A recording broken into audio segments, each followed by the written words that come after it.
Can you believe? Bigfoot is real.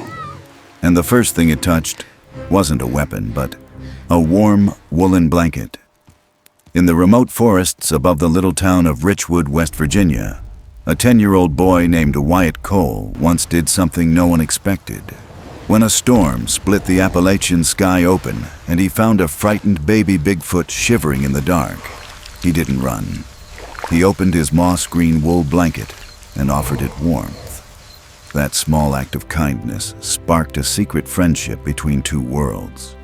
Through seasons of danger, loss, and impossible choices, the Bigfoot clan saved Wyatt's family. And years later, Wyatt, grown into a biologist, protected them in return.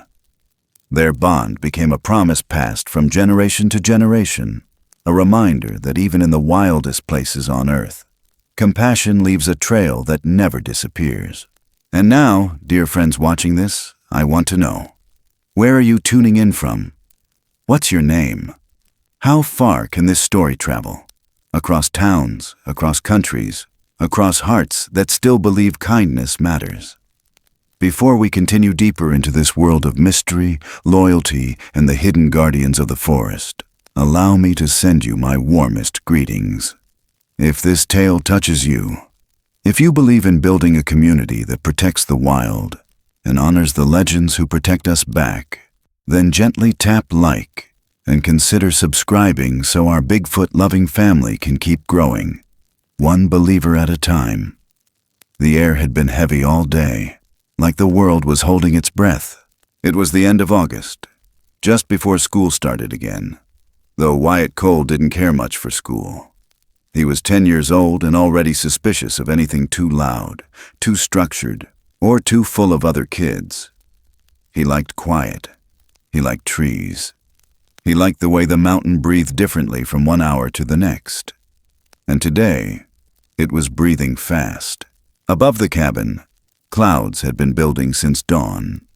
Harlan Cole, Wyatt's grandfather, kept glancing at the horizon from the porch like he could read the storm's mood just by looking. He'd been a lumberman in his younger years, big hands, slow voice, and eyes that had seen a little too much. Now he mostly fixed things around the cabin and taught Wyatt what the forest taught him. It wasn't the kind of knowledge you got from books. It came from dirt under the nails and silence held long enough to hear what animals say when they think no one's listening.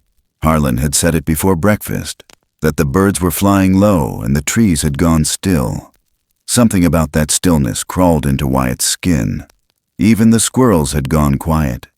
No chatter, no chasing, just waiting. "You stay close this afternoon," Harlan had said, half a warning, half a habit. Storms got teeth, but by then, Wyatt had already planned to sneak out after lunch. There was a patch of chanterelles up near Spruce Run, on the slope past the hollow where the blackberries grew fat. He wanted to bring some back, cook them the way his mother used to, at least how he remembered. She died 6 years ago, and the memory was patchy, like sunlight through fog. His father had left soon after, gone to some city job that paid bills but cost everything else. So Wyatt stayed here, in this cabin smelling of pine smoke and iron tools, raised by the one person who had never left him, and the forest. Always the forest. He'd wrapped his grandmother's moss-brown knit blanket into his pack. He took it everywhere, even in summer. It wasn't superstition, just comfort, like carrying a voice that no longer spoke.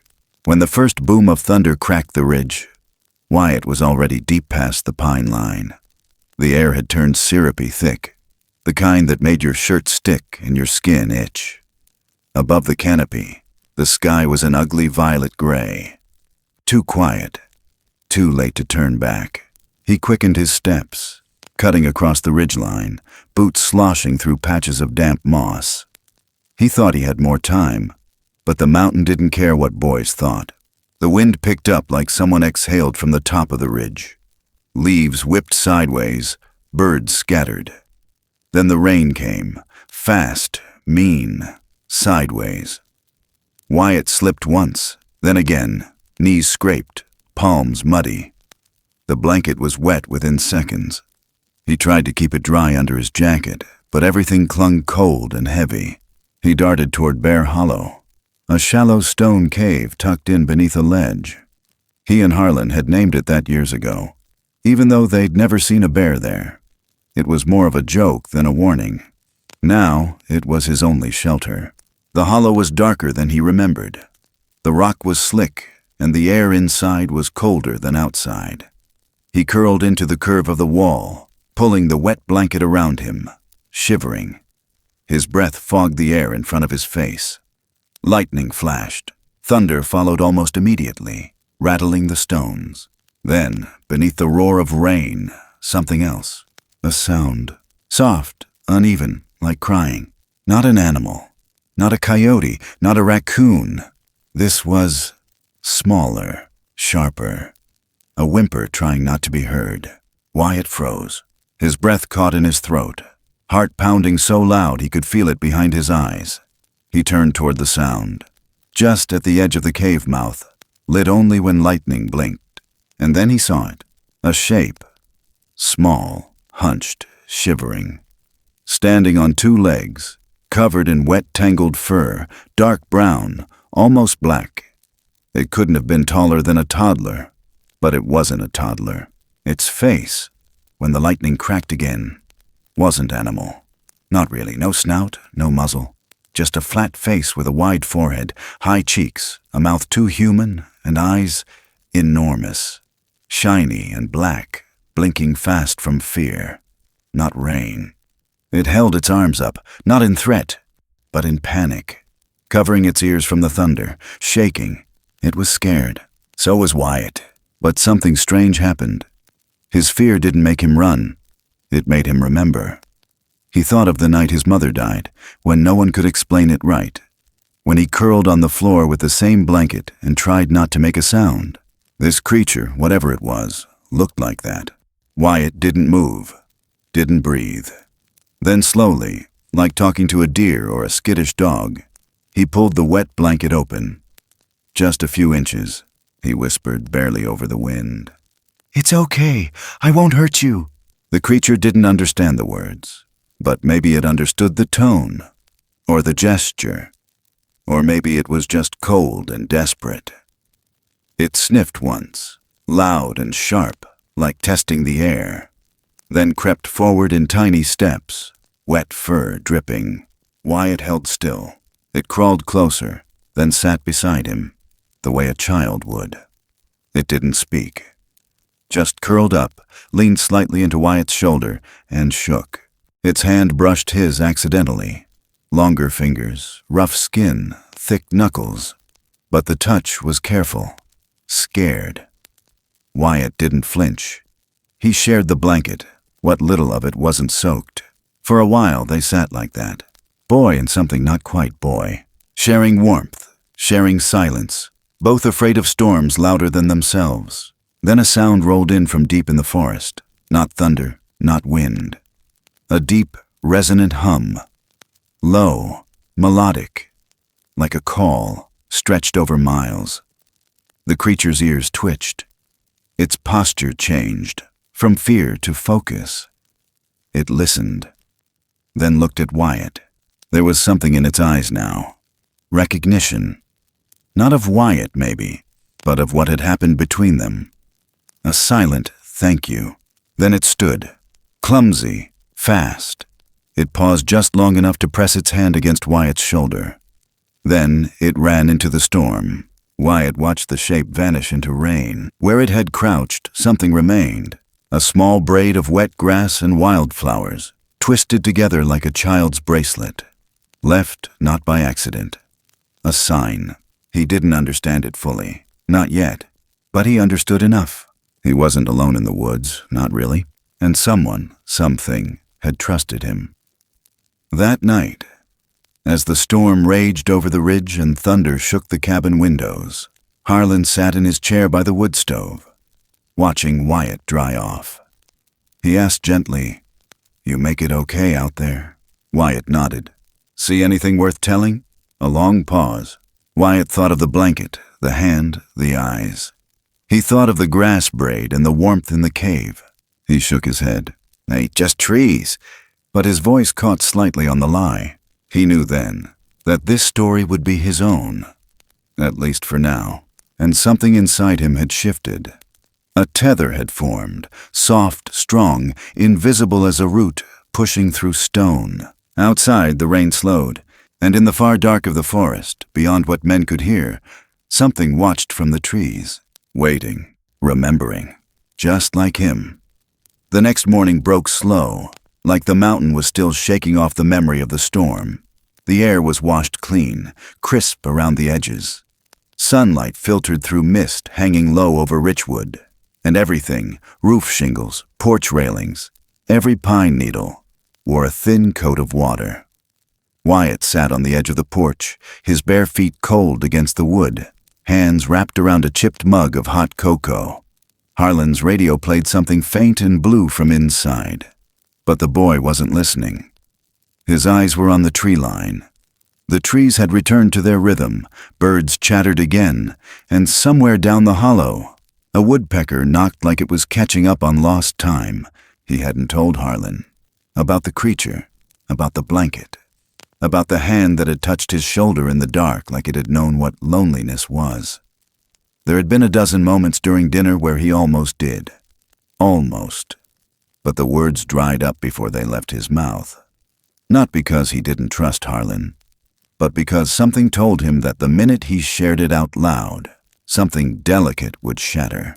Some things were meant to stay between the trees. After breakfast, Wyatt slipped out quietly, a red apple tucked into his hoodie pocket. He knew the one he wanted, the biggest, ripest fruit from the old tree his grandmother had planted decades ago, back when she was still alive, and the world felt rounder somehow. The tree only gave a few good apples each year now, but Wyatt believed each one still held some piece of her, like her hands had never fully let go. He hiked alone, following the same path he'd taken the day before.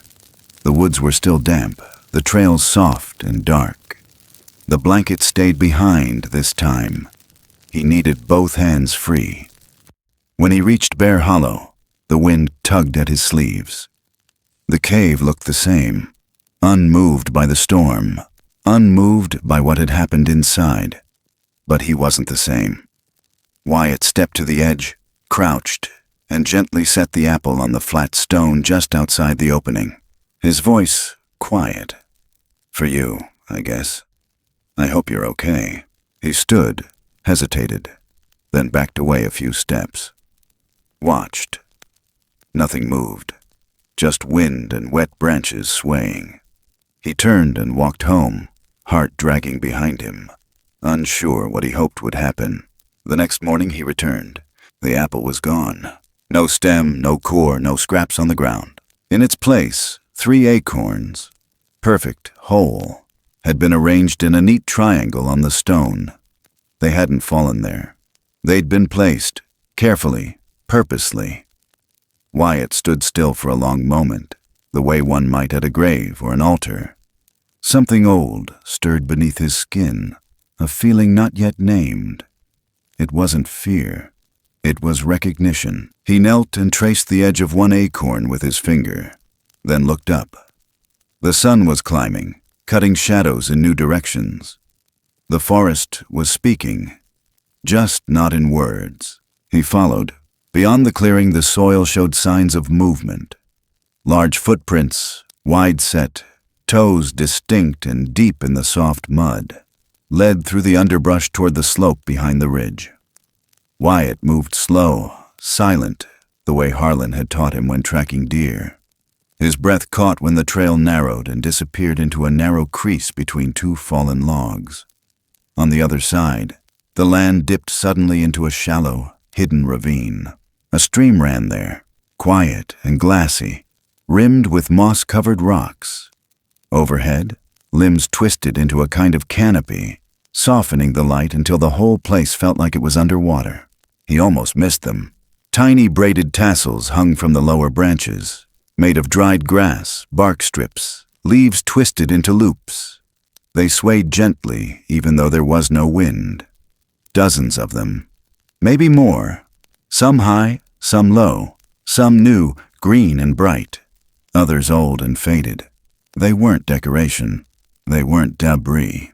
They were messages, and Wyatt had no idea how to read them. Across the stream, movement. He stepped back, heart lurching.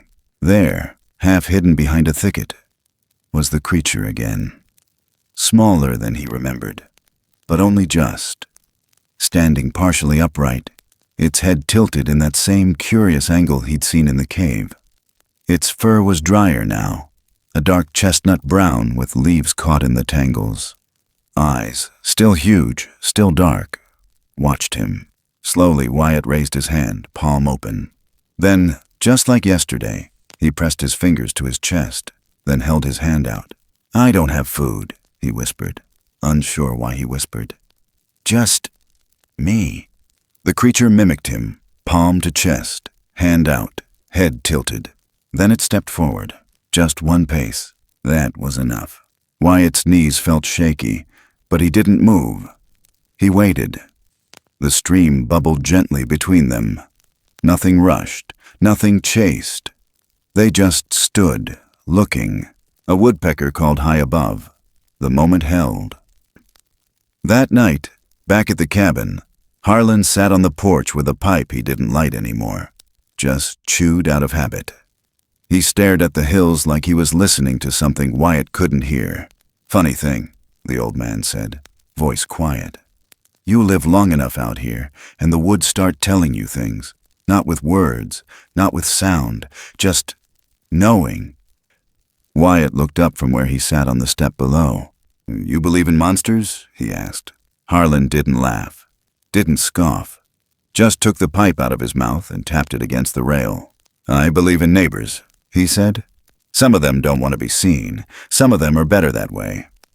The next day, in town, Wyatt heard voices he didn't like. Men with bellies over their belts and boots that scuffed the diner floor too loud. "Saw something big up near Spruce Run," one said, slurping his coffee. "Couldn't have been a bear. Thing had a scream like a dying pig." "Should take a camcorder up there," another grinned. "Sell it to one of those cryptid shows. National Network eats that crap up." Martha Lane, who ran the diner, wiped her hands on her apron and shook her head. "Boys," she said, not kindly, "some things been here longer than us, and they'll be here long after. You don't poke old bones with sharp sticks." They laughed, but Wyatt watched the way she said it, the way she looked past the window toward the hills, like she knew more than she ever planned to say. Back home, the woods felt tighter, quieter. He didn't return to the hollow for 2 days. He was afraid, not of the creature, but of what others might do. Guns, traps, words sharpened into cruelty. When he finally did go back, there was a new braid hanging low on the entrance branch. This one finer than the others, woven with green threads, tiny bits of bark tucked between loops. A sign. He stepped closer, heart racing. Inside the hollow, nothing. But the flat stone had been cleaned. Someone had brushed the pine needles off. A small stick sat beside a pebble, arranged like a pointing hand. Wyatt followed the direction. A faint trail through the ferns. He walked. 10 minutes in, the smell of water and moss thickened. He reached the stream again. The creature, Micah, he'd begun calling it in his mind, for reasons he didn't understand, stood in the open this time. No hiding. Micah held something. A mushroom? Chanterelle, bright orange. He walked to the edge of the stream and set it down, then backed away. Wyatt understood. It was a gift. He stepped forward and picked it up, nodding. "I brought something too," he said, pulling a small drawing from his jacket pocket. It was crude, a sketch of the stream, the trees, the braids. He'd worked on it all morning. He laid it gently on a rock. Micah moved back, cautious, then stepped forward to sniff it. They stood there, two beings who had no shared language but every shared reason to try. The trees swayed. Somewhere in the distance, a hawk cried. Wyatt looked into Micah's eyes and felt something deep shift again, like roots growing just beneath the skin. Back at the diner that week, the talk got louder. More people claimed to hear things. Someone had found a footprint and taken a photo. "I say we go up there," one man said. Make a weekend of it. Catch us a monster. Wyatt dropped his spoon in his cereal that night. He knew the line was thinning, between myth and man, between wonder and violence. But then Harlan, that evening on the porch, said softly, "If you ever find something wild, something good, don't show it off. Don't explain it. Just protect it. Best things in this life never fit inside a picture." Wyatt nodded, quietly, as the sun slid down behind the pines. In the dark, something moved past the edge of the property. Just a shadow. But Wyatt knew they were still watching, still remembering, still answering when called with kindness. And from that night on, the forest was never just trees again. It was someone else's home too, and he'd been let inside. By the second week of December, the forest around Richwood had gone still again. But this time it wasn't storm stillness. It was cold stillness. The kind that crept into your lungs and made each breath feel like pulling on brittle glass. Frost lined every branch, every window pane, every fence post from town all the way up to Harlan Cole's cabin. The old man had started keeping the wood stove going through the night, something he hadn't done in years. And every morning, Wyatt would wake up before the sun, find the inside of the windows coated with ice, and feel that quiet tension in the house, the kind that told him something wasn't quite right. Harlan's cough had changed. It wasn't just clearing his throat anymore, or the ragged sound after too much time outside. It came deep, pulled up from somewhere near the bones, and stuck around longer than it should have. There were mornings when Wyatt would find his grandfather sitting by the fire, hunched forward with his hands braced on his knees, a line of blood on the handkerchief that he tried to fold quick before the boy could see. But Wyatt saw, and what he didn't see, he felt. They went into town to see Doc Mallory the week before Christmas. Harlan insisted on walking, though it took them twice as long. The old doctor pressed his cold stethoscope to Harlan's back, listened longer than usual, then took a long breath of his own before speaking. He didn't sugarcoat it, never had. "Your lungs are holding more water than they should," he said, voice low but steady. "And I'd guess some scarring too, maybe worse.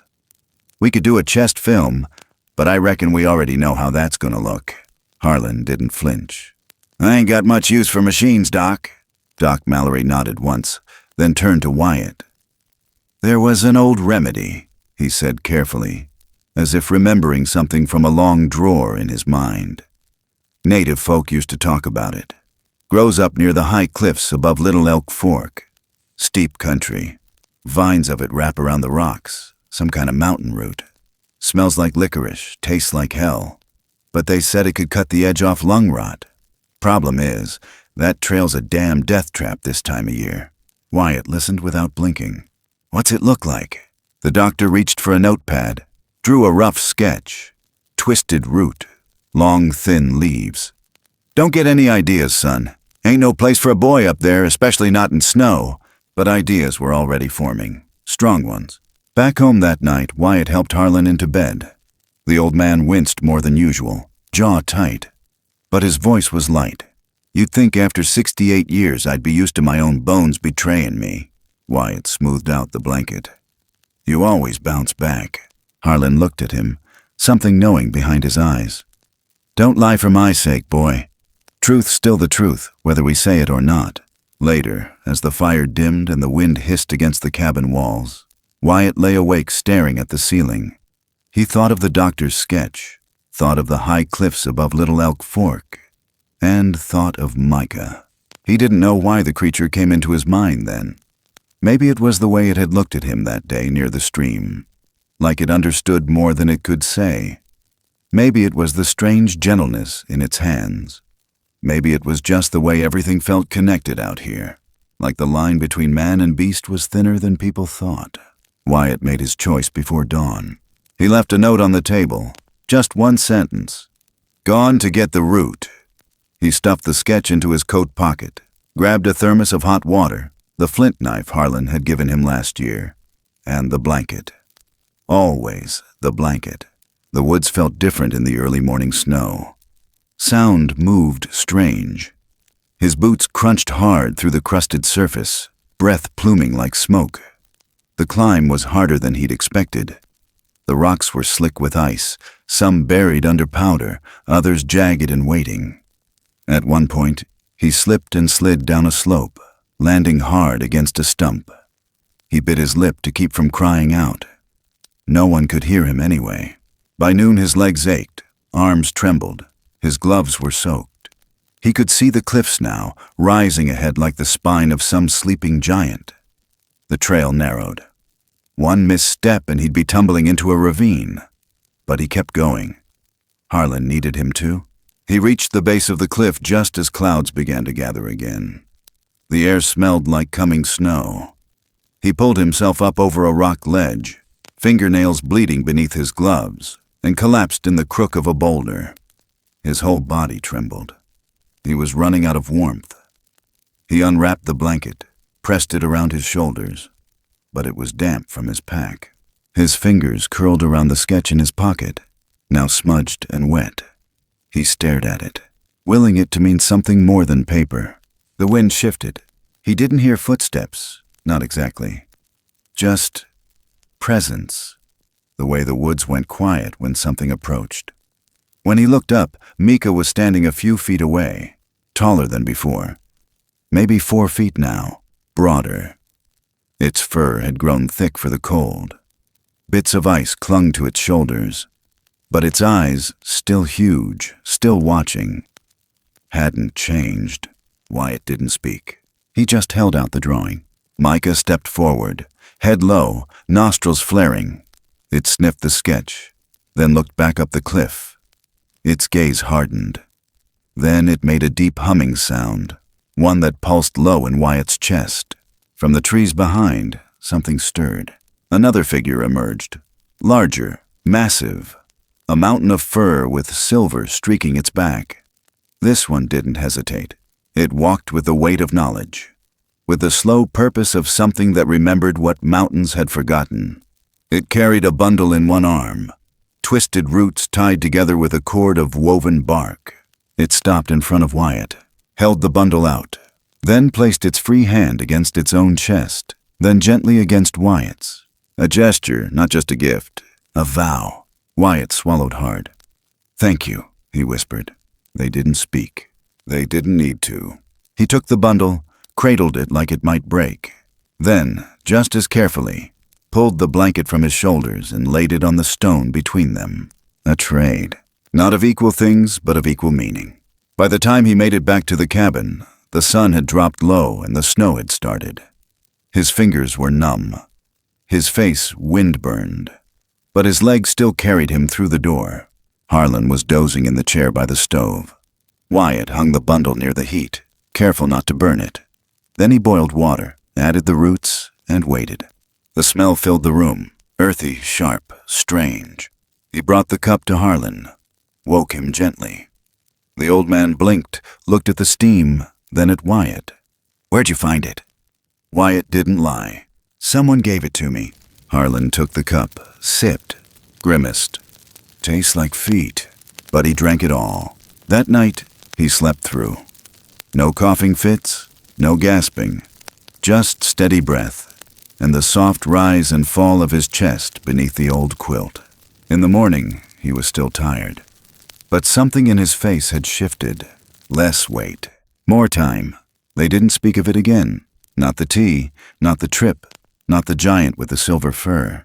But later that week, as snow drifted against the windows and birds settled near the eaves, Harlan said softly, "Running from the world don't keep it from finding you.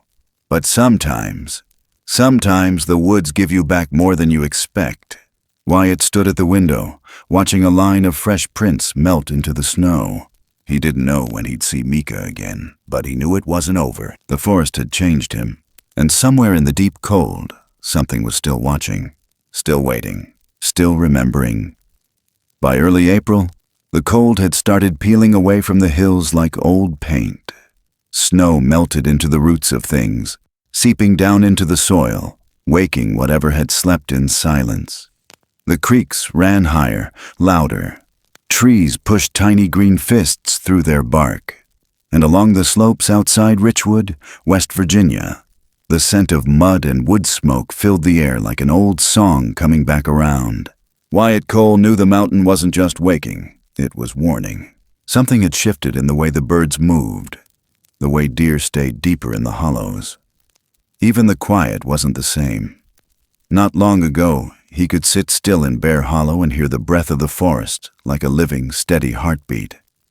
Now there was a tension beneath it, a kind of holding back. Then came the sound. Not thunder, not wind. Chainsaws. Distant, but growing. Echoing across the ridges like a threat whispered through gritted teeth. Wyatt dropped the bundle of kindling in his arms and stood frozen on the slope just below the cabin. The sharp, unnatural drone bit into the air, far off, but too close to be safe. That night, Harlan sat on the porch, wrapped in his thickest flannel and a wool blanket draped over his knees. He didn't say much, but when Wyatt told him what he'd heard, the old man's jaw tightened just slightly. They said it might happen, he muttered. County signed a contract last fall. Some new access road behind Evan Reed's property. Probably started clearing for it. Where? Wyatt asked, even though he already knew. East edge of Spruce Run, Harlan replied. Too close to where it shouldn't be. They didn't speak for a while after that. Just sat in the amber porch light, listening to spring get louder. 2 days later, Wyatt rode his bike down into town. It was a Saturday. The diner was full. Locals eating biscuits, eggs, fried bologna. Steam fogged the windows. Coffee poured like it always had. But the talk was different now. Evan Reed sat in the corner booth, arms spread across the backrest like he owned the place. His voice carried just enough.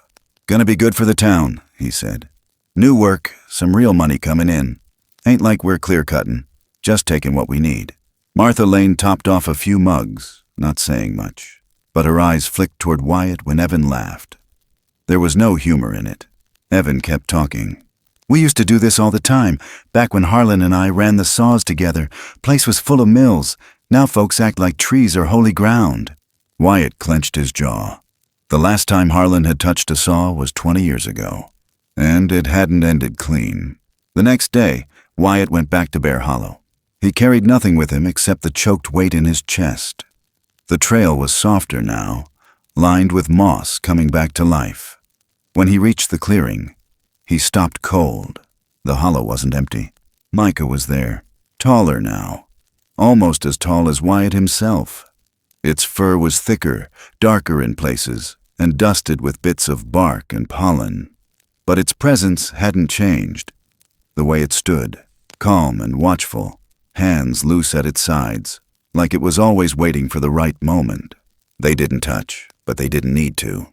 Micah stepped aside slowly, revealing something behind him, thick branches arranged deliberately across a narrow trail that led deeper into the woods. It wasn't random. Each branch had been wedged into others, making a kind of gate, almost like a barrier. On top, woven grass and bark strips twisted into long streamers. Symbols, maybe. Warnings, or boundaries. Micah looked at Wyatt, then at the wall of limbs, then back again. A message, clear as anything. They didn't want people coming closer. That night, Wyatt told Harlan what he'd seen. The old man didn't question how he knew. He just sat quiet, eyes on the fire. I used to think there wasn't a price, Harlan said finally. Back when I was young, thought you could take and the mountain would just keep giving. But it don't work like that. It never did. The next morning, there was a problem at the site. Evan Reed's crew showed up to a mess. The fuel tanks had been drained. One of the chainsaws was up in a tree, 20 feet high, balanced across a branch like it had been placed there by a crane. But there were no tracks, no signs of struggle, no damage, just rearrangement. Silent and clean. Evan blamed kids, said someone was trying to spook them, but the look on his face said something else.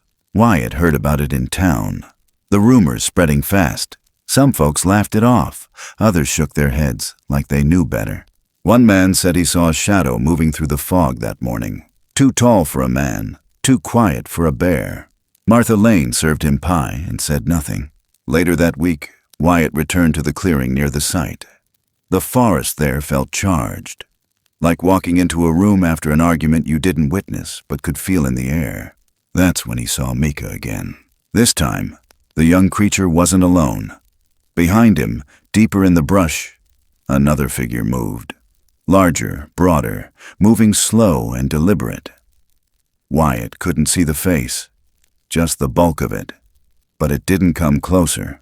Micah stepped forward, held a large branch in his hands, snapped it in two, and dropped the halves on the path in front of Wyatt. Then he lifted his arms, mimicking a chopping motion, then paused. He looked up, eyes steady, then turned and walked back into the trees. Wyatt stood there long after the sound of leaves stopped moving. A warning, not of violence, of sorrow.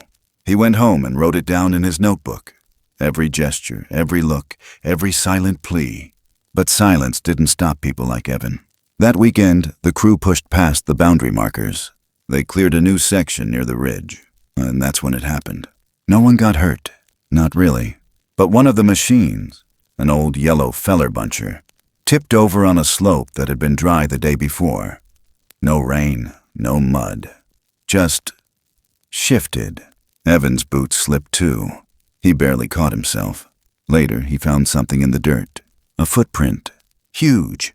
Deeper than any boot. 5 toes. Clear as daylight. He said it was a prank. Said someone was playing games. But his voice shook just a little. That night at the diner, he told the story too loud. "If I catch the bastard making these hoaxes, I swear I'll string him up like an old deer mount." Someone laughed. But Wyatt didn't. He sat near the back, listening, heart tight. Martha Lane wiped her hands, then looked over her glasses at Evan. "Not everything in these hills is meant for you to catch," she said. "Some things just are, and maybe we should be grateful for that." The room went quiet for a beat too long. Evan didn't reply. Later that night, Wyatt walked the trail up past the hollow. He carried his notebook in one hand, a flashlight in the other. But he didn't turn it on. The moon was enough. When he reached the gate of limbs, he paused. There, resting on the topmost branch, was a braid. Fresh, twined from wild grass, soft and green, still damp with dew. He touched it gently, then turned away, heading home beneath the whispering trees. The line between their world and his was still holding, but it was thinning, and not everyone wanted to keep it intact.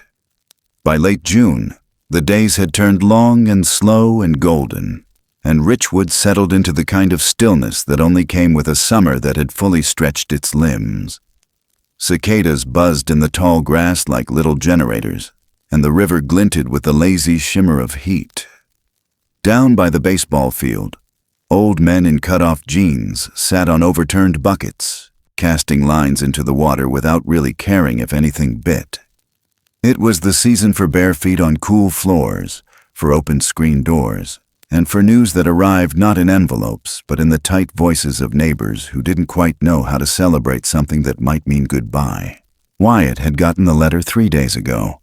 A full scholarship to a science academy near Charleston, room, board, books, all covered.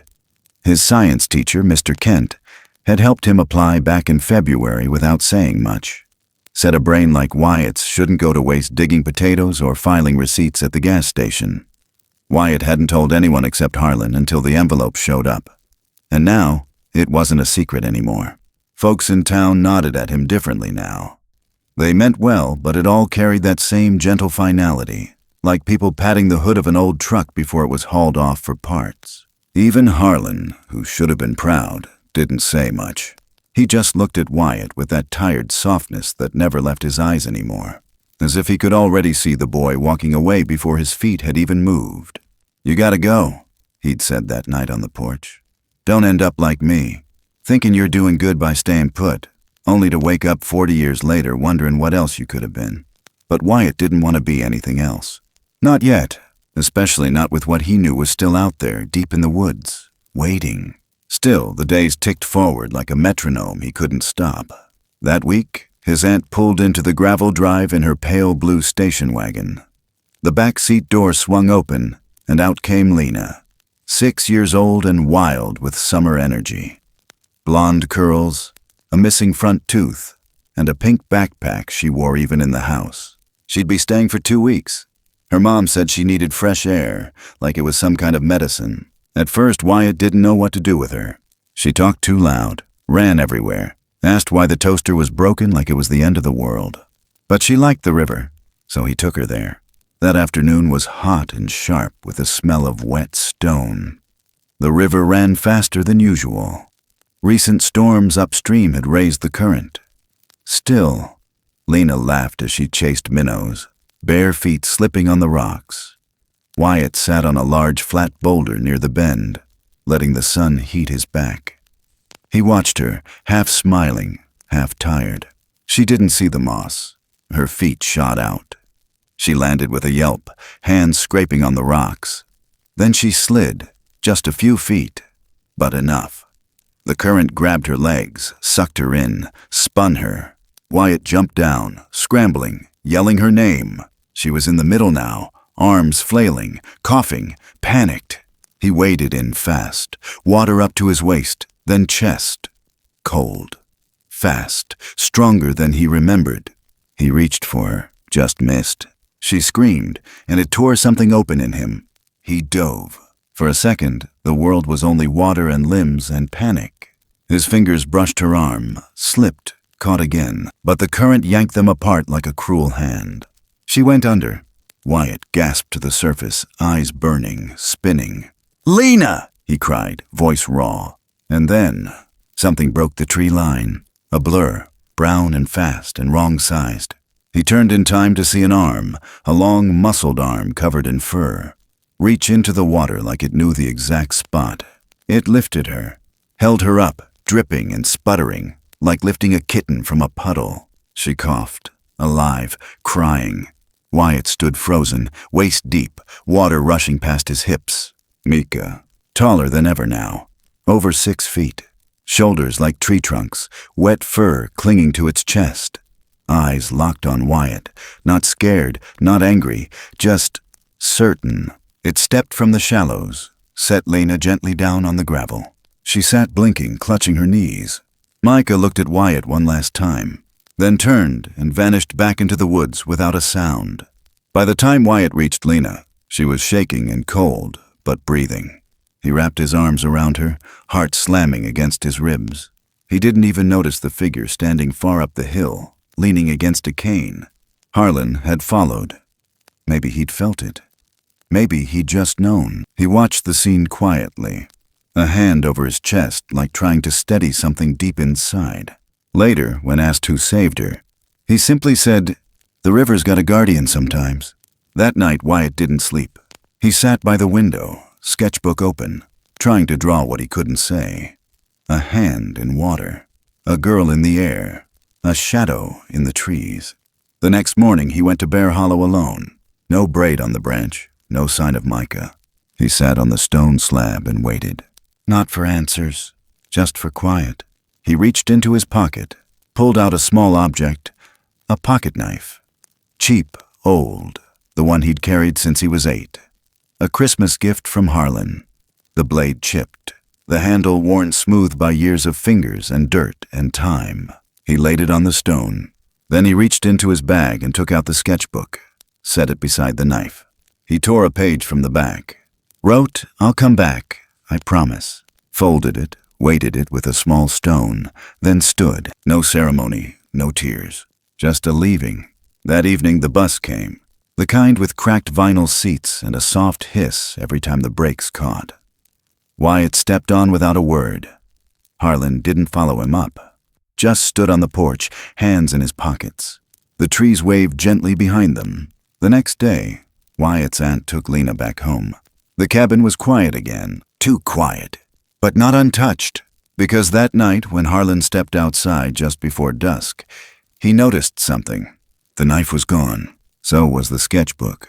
In their place, braided from fresh grass and river reeds, hung a new strand, looped once around the edge of the stone, then tied with a perfect knot.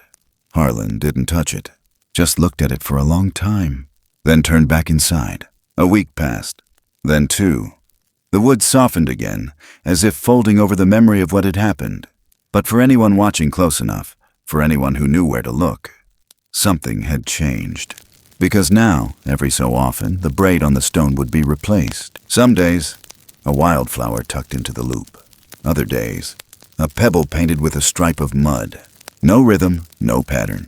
Just presence. Just proof that someone was still there. Waiting, remembering, and holding a place. Until the boy came home. It had been 16 years since Wyatt Cole last stood on the road that curled like a question mark into the heart of Richwood. The town hadn't changed much. It just looked smaller now. The diner still leaned into the corner of Main like it was tired of holding itself up. The gas station sign buzzed faintly in the early light, one tube flickering between prices.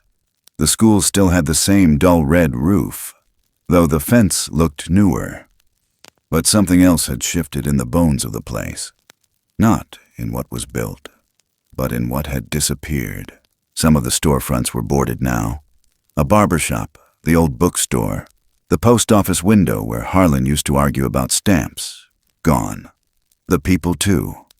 Not gone like dead. Gone like somewhere else. Moved, faded, drifted. The kind of loss you didn't notice all at once, but slowly. Like a tree leaning until it finally falls. Wyatt parked his truck just outside the diner. The windows were fogged. A coffee pot sat steaming behind the counter. Inside, Martha Lane was still behind it, older, thinner, but with the same sharp eyes that always knew more than they said. She looked up when he walked in, paused just a beat, and then nodded like the space between them had never stretched as wide as it had. "Told him you'd be back," she said, pouring coffee before he asked. "Didn't know it'd take you this long." Wyatt sat down, wrapped his fingers around the mug. "Didn't know it would either." They didn't speak for a while. The coffee was hot. The air was soft. Through the window, the ridges of Spruce Run stretched under a layer of low cloud like a secret still breathing. Wyatt was 35 now. A field biologist by title, but only on paper. His boots were more worn than they should be, his shoulders broader, face lined in the way that comes from years spent listening to wind through trees more than people. He'd worked in Wyoming, Montana, the Adirondacks. But everywhere he went, he carried the shape of Richwood in his chest, tucked under the ribs. Especially one part of it. The woods that began just beyond the last power line, and the thing that lived beyond them. He came back with a grant proposal folded in his duffel, and a state permit clipped to a clipboard in the passenger seat. Official language, conservation, land protection, all of it wrapped in soft words that hid the urgency underneath. Developers were circling again. New interest, new logging bids. Wyatt knew the signals, and he knew if he didn't return now, the choice might get made without him. The cabin was still standing. Dustier. The porch boards creaked worse than before, but the roof held. The air smelled the same when he pushed the door open. Pine, tobacco, the faint trace of something warm and gone. Harlan's cane still leaned by the hearth. He'd passed 3 years ago, in his sleep. No struggle, just a slow breath out. Wyatt had flown in for the funeral, stood under the old walnut tree behind the church, hands in his pockets while the pastor tried to say something true. But the mountain didn't need speeches. It just needed someone to listen. Then Wyatt had left again. Too fast. Maybe out of fear. Maybe out of guilt. Maybe because he wasn't ready to face what was still waiting out there. Now he was back. For real this time. The first place he went wasn't the ranger station. It was Bear Hollow. He hiked there without meaning to. Muscle memory. The trail had narrowed over the years, choked with ferns and fallen branches. But he found it. Every turn, every bend. The creek still whispering in the same voice. When he reached the mouth of the hollow, his heart caught. The stone was still there. So was the blanket. Folded, dry, not mildewed. No animal nest, no leaf rot. Someone had cared for it. Wyatt stepped forward slowly, breath held like it might shatter if he moved too fast. He touched the wool, still rough, still warm under the sun. He sat down beside it, not speaking, not daring to. He stayed there for hours. Nothing came, but something had been there, recently. Above him, hanging from one of the low branches, were 3 new braids, intricate, tighter than the old ones. One had a feather tied in, another a smooth river stone painted with 2 stripes. Not art, not accident. A language still being written long after he'd left. Wyatt felt a burn rise behind his eyes. He blinked it back, whispered, "I'm sorry," and he meant it. The next few days, he did what he came to do. Took soil samples, checked stream health, documented bird calls. But all of it, he knew, was just pretext. What he was really looking for couldn't be listed on a report. On the 5th day, he found a footprint. It wasn't old, still damp, pressed into river mud like a signature. He crouched beside it, touched the edge. The size of a dinner plate. Clear toe separation. Not a bear. No claws, no drag. Just purpose. He looked up, the hairs on the back of his neck already rising. He didn't raise his camera, didn't take measurements. He just sat down, folded his hands in his lap, and waited. But nothing came. That night, he lit a fire in the cabin for the first time in years. The place breathed around him like it remembered. He took out the photos he hadn't shown anyone. The ones from that summer, the last day before he left. A photo of the sketchbook. A photo of Lena, now grown. And one photo he'd taken in secret, with a disposable camera, of the braid left on the stone. The only proof he had. He pulled it from the envelope. Then slowly, deliberately, tore it in half. And fed it to the flames. The next morning he walked the western trail. Halfway up the ridge he saw it. A figure, far away. Broad shoulders, thick limbs, standing still among the birch trees. Not hiding, just present. He didn't move toward it, didn't wave. He simply stopped, let the silence stretch, then nodded. The figure shifted slightly, an acknowledgement, and stepped back into the trees, as if it had only come to see if he still knew how to be quiet. Later that week, he found the trap. Metal teeth, rusted but set, tucked behind a fallen log. Not meant for rabbits, meant for something bigger. Nearby, boot tracks, not from town, out of state, deep treads. That same day, a stranger showed up at the diner, asking questions. Video gear in his Jeep, claims of a new show. Wilderness mysteries. Martha Lane didn't say much, just poured his coffee, wiped the counter. But when Wyatt came in that night, she pulled him aside. "They're sniffing too close," she said. "Somebody needs to close the gate before they walk through it." Wyatt nodded. That night, he hiked back up to the hollow, placed 3 river stones in a line near the entrance, a message. Old and simple. "We see you." He didn't know who would find it first. The ones who hunted, or the ones who remembered what it meant to be hunted. But either way, the message would be read, and maybe that was enough. For now, because the woods still held their breath. And Wyatt, the boy who left, now the man returned, knew this wasn't the end of anything, just another season starting.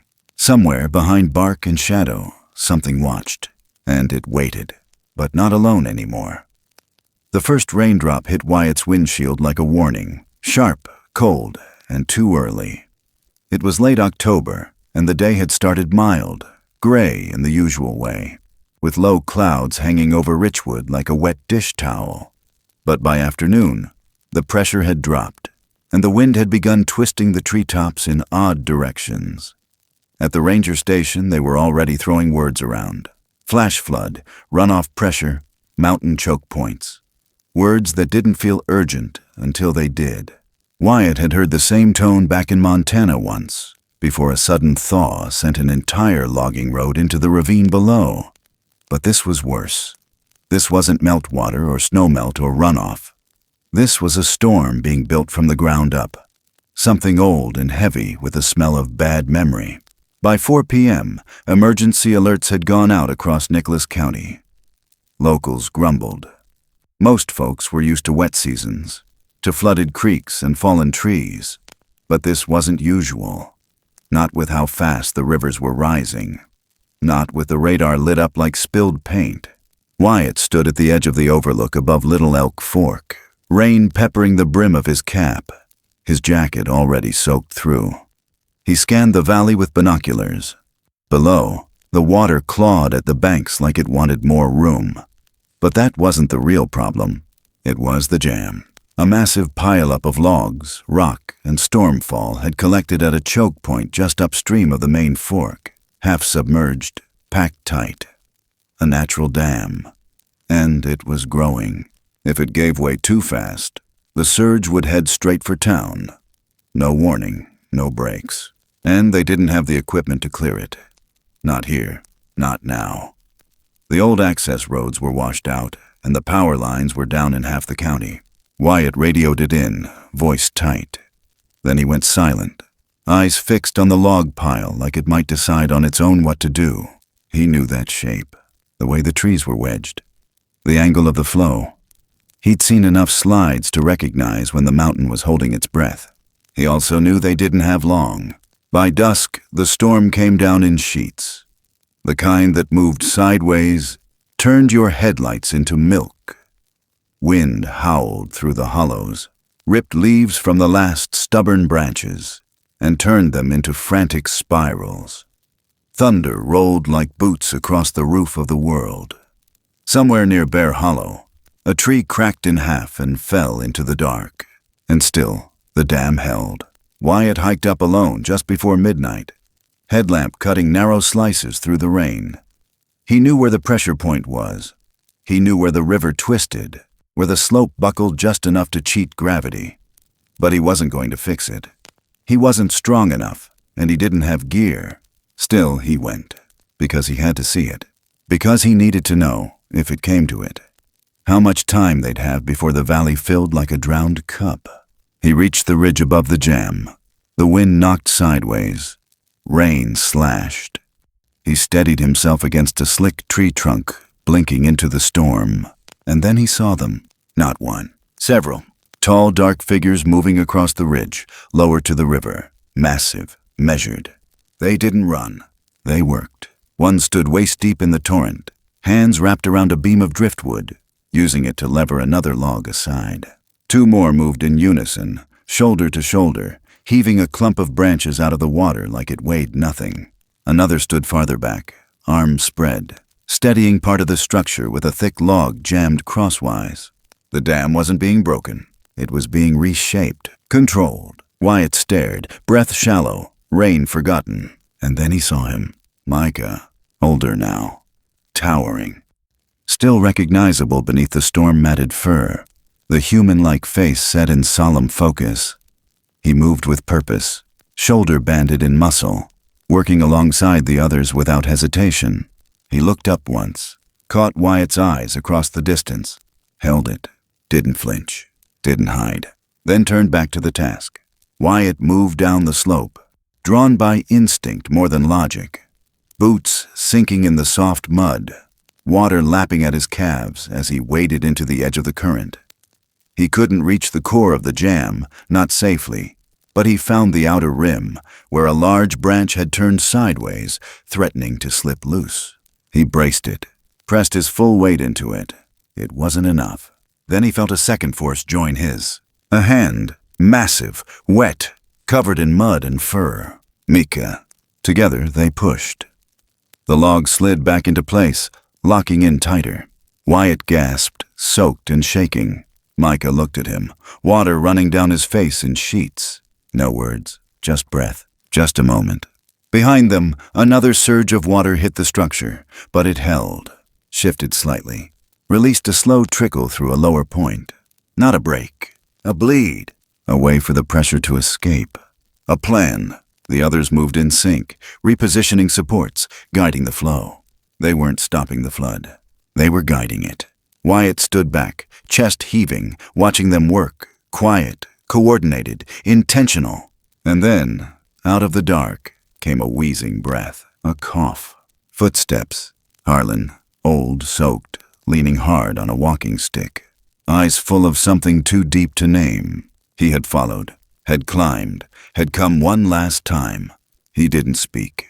He just stepped forward, hands trembling, and braced himself beside Wyatt. Together, all three of them, man, creature, grandfather, held the last timber into place. The current shifted again, the water eased. Downstream, the river bent away from town, saved, not by steel, not by orders, but by hands that remembered how to hold. The rain didn't stop, but the wind softened. The clouds began to break. Stars blinked through one by one. Harlan leaned heavily on Wyatt's shoulder as they made their way back to the cabin. His breath was shallow, his gait slow. By dawn, he was resting in his chair by the fire, wrapped in his old wool blanket, a cup of tea cooling on the table beside him. He didn't wake again. His face was peaceful, his chest still, as if he had given back the last of what the mountain had given him. And now, the debt was settled. Wyatt sat beside him, silent for a long time. The house creaked in the wind. Somewhere far off, a low, steady sound rolled through the woods. A long, echoing call. Not a cry, not sorrow. Recognition. Wyatt stood, stepped outside, and looked toward the trees. The forest shimmered in the pale gold of a storm-washed morning.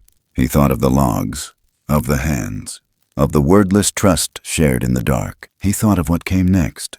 Not just reports or grants, not just fences or boundaries, but stories. The ones that don't get written down. The ones passed by firelight, by riverbank, by quiet steps through trees. And then he nodded, because something ancient had returned to balance. Not fixed, not finished, just held long enough for the next soul to take its turn. It was early morning when Wyatt opened the back door to the cabin and let the cold rush in, the kind of chill that cut straight through wool. The rain had finally stopped. The clouds broke open in streaks, revealing a washed-out sky so pale it looked like old milk. Everything outside shimmered with that strange, sacred silence that comes after a storm has spared you. Harlan's chair sat empty now. No fire crackled, no hum of the old kettle. Just the faint creak of floorboards as Wyatt moved around with a stillness of his own, as if any sudden sound might stir grief too heavy to hold all at once. He hadn't touched anything, not the blanket, not the mug still resting on the side table. Grief has its own rhythm. It doesn't ask permission and doesn't knock. It just moves in. And in that little wooden cabin, the absence of Harlan was louder than any thunderstorm Richwood had ever seen. Wyatt stepped out onto the porch. The world was dripping, alive, shining in pieces. The river still ran high, but its roar had softened.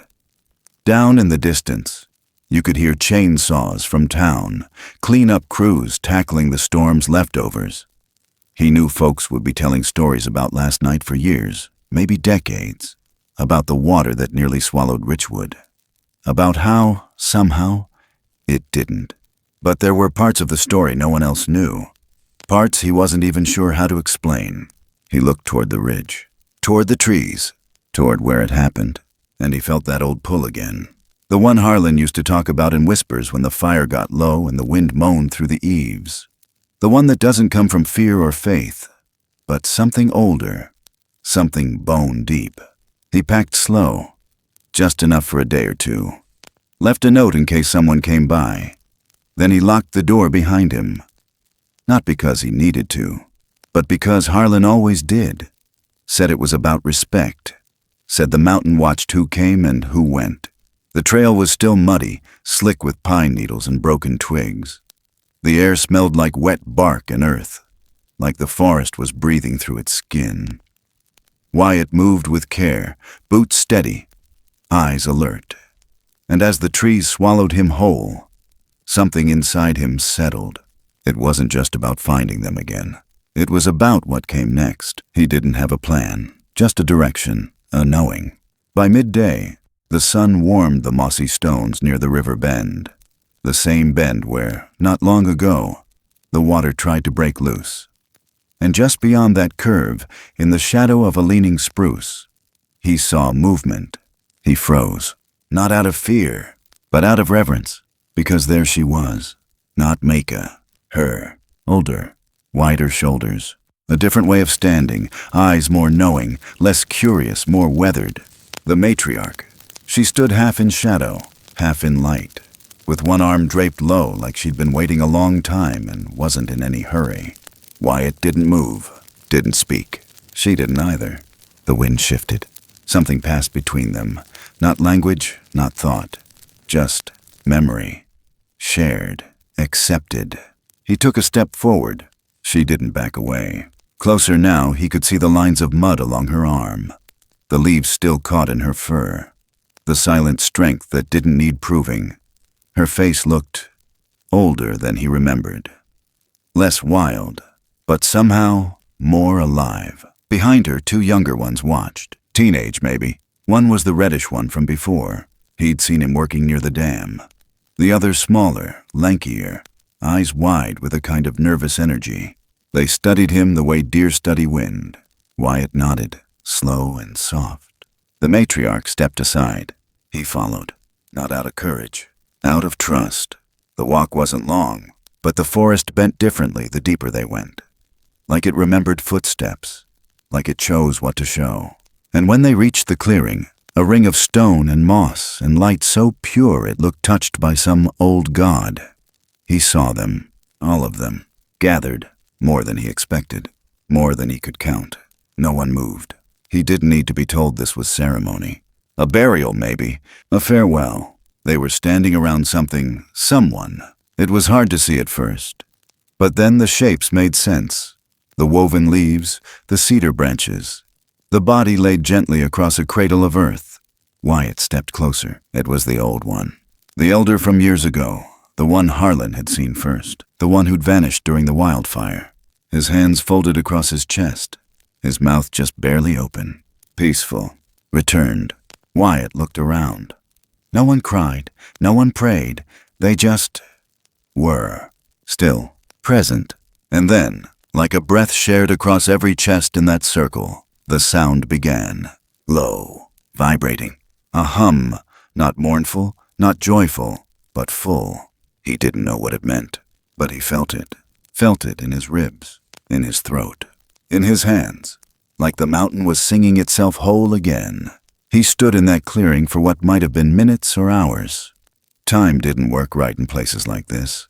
Then, slowly, the group began to step away, one by one, vanishing into the trees like mist, until only Micah remained. He approached Wyatt, slow and deliberate.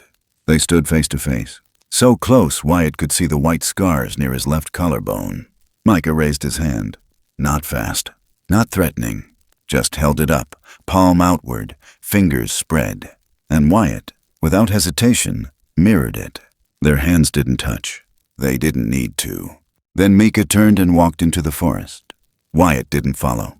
He didn't have to. Some journeys weren't meant to be shared step for step. They were meant to be witnessed. He walked back as the sun sank low, casting gold across the canopy. When he reached the ridge, the wind had picked up again, curling around the trees like a voice half-remembered. He stood there for a long time, watching the forest breathe, until the last light drained from the sky. Back in town, life had already returned to normal in the way small towns do. Kids played near puddles. A local reporter scribbled notes about miraculous topsoil absorption. Folks passed rumors. Some said a lightning strike saved the dam. Others swore it was God. Wyatt didn't correct them. Some truths aren't meant to be argued with. Some truths aren't even meant to be said out loud. He kept the cabin, repaired the window that rattled too much in the wind, built a shelf for Harlan's harmonica, though he never learned to play it. And every week, he walked to the ridge, not to look for them, but to let them know he remembered. One morning, just before winter, he found something resting near the porch. A small carved totem, worn smooth by hands not his, shaped like a tree. A hand, a ripple of water. No message. But none was needed, because some things don't end. They echo, they carry, like the hush before a storm, or the hush after one, like a breath held by the mountain, and the warmth that stays behind long after the fire's gone out. In every corner of our world, there exists a quiet magic born of compassion and mutual respect, an unspoken bond that ties us not only to one another, but to the very earth beneath our feet. When we pause long enough to listen to the ancient rhythms of nature, we discover that our true strength lies in gentleness, our greatest courage in understanding, and our deepest wisdom in recognizing that no being, human or otherwise, stands alone. Life's most profound lessons often emerge in the silence between heartbeats, in the soft exchange of trust that needs no words, and in the simple grace of offering help when no one else is watching. We are, each of us, stewards of a vast tapestry woven from countless acts of kindness, a fragile leaf carried downstream to nourish new growth, a helping hand extended to the faintest voice, a decision to protect rather than to conquer. When we choose empathy over indifference, generosity over self-interest, we become part of something far greater than ourselves. In that space, the line between you and me blurs, and we remember that every life, regardless of shape, size, or story, seeks safety, warmth, and belonging. Let this be our guiding light. The belief that genuine understanding can bridge any divide, and that even the smallest gesture of goodwill ripples outward, carrying hope into unexplored corners. May we find comfort in knowing that compassion is not a finite resource, but a living force that grows when shared. And may we carry forward the memory of how a single act of trust, offered when least expected, can transform a moment of fear into a promise of connection, reaffirming our shared pledge to honor the precious gift of life. Thank you for joining this journey, for letting your heart open to the echoes of these woods, and for believing in the promise of kindness. If this story moved you, we'd love to hear your thoughts. Please leave a comment below, share your own reflections, and let us know how acts of compassion have shaped your world. If you haven't already, make sure to hit that subscribe button and turn on notifications so you won't miss our next adventure into the extraordinary moments that bind us all. Together, let's keep the conversation going, celebrate empathy in action, and continue to explore the enduring power of human connection.